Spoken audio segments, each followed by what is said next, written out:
আলু আমদানির ক্ষেত্রে শুল্ক 15% থেকে 3% কমিয়ে নেওয়ার পর দিনাজপুরের হিলি স্থলবন্দর দিয়ে আবারও ভারত থেকে আলু আমদানি শুরু হয়েছে।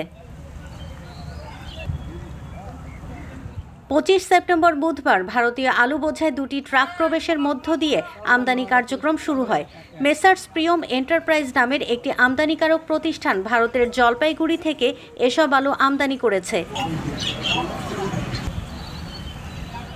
এর আগে চলতি বছর গত 8 জুলাই এ বন্দর দিয়ে সবশেষ আলু আমদানি হয়েছে এমন তথ্য নিশ্চিত করেছেন হিলি স্থলবন্দরের উদ্ভিদ সংঘনিরোধ কেন্দ্রের উপসহকারী কর্মকর্তা ইউসুফ আলী।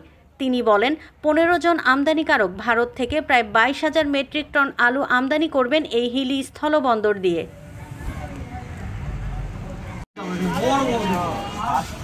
বন্দর সূত্রে জানা যায়, চলতি বছরের 8 জুলাই হিলি স্থলবন্দর দিয়ে সর্বশেষ দিনে ভারতীয় একটি ট্রাকে 25 মেট্রিক টন আলু আমদানি হয়েছে। বুধবার 25 সেপ্টেম্বর দুপুরে দুইটি ট্রাকে 47 মেট্রিক টন আলু আমদানি করা হয়। হিলির খুচরা বাজারে গিয়ে দেখা যায়, দেশীয় কাঠিনাল বড় আলু 50, ছোট গোল লাল আলু 55 এবং বিলিতি আলু 65 টাকা কেজি দরে বিক্রি হচ্ছে, যা গত সপ্তাহের তুলনায় কেজিতে 2 টাকা থেকে 5 টাকা দাম বৃদ্ধি পেয়েছে। বাংলাদেশ আলুর বাজারটা না বাড়ে, এই কারণে ইন্ডিয়া থেকে আলু আনা আসছে। মূল উদ্দেশ্য এটাই, এতে বাংলাদেশ আলুর বাজারটা নিয়ন্ত্রণ থাকে। এখন তো আমদানি করাতে যে ইন্ডিয়ার বাজারের সাথে বাংলাদেশের বাজারের সাথে তো মিল নাই। এখন তো বাজার এখানে একটু কম, ইন্ডিয়ার বাজার একটু বেশি।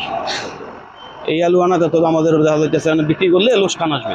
পরবর্তীতে চিন্তাধারা করা হইব কি করা যায়। যদি বাজার একটু বাড়ে তাইলে ফট হইব না, লোকসান দিয়ে তো ব্যবসা করা যাবে না। এখন ভবিষ্যৎ যদি মনে করেন বাজারে একটু বাড়তির দিকে থাকে, তাইলে আবার ইন্ডিয়া থেকে আনা যাইবে, আনাইলে তো লোকসান দিয়ে তো আনা যাবে না।